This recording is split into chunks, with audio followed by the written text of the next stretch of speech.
One of the most beloved gathering spaces in the Grand Center neighborhood, known as Spring Church, is the venue for the first art installation since the church's ruins were structurally stabilized. All Our Liberations honors the church's first life as a place of worship. I've always wanted to do something with this church.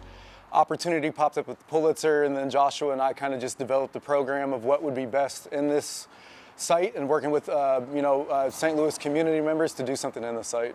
Our director and Joshua Stuhlin is Assistant Curator of Public Projects and Engagement for the Pulitzer Arts Foundation, which owns Spring Church. This space was used by a lot of people before we acquired it, so really making sure that that is upkept. The installation is on display through July 24th. For Living St. Louis, I'm Ruth Ezel.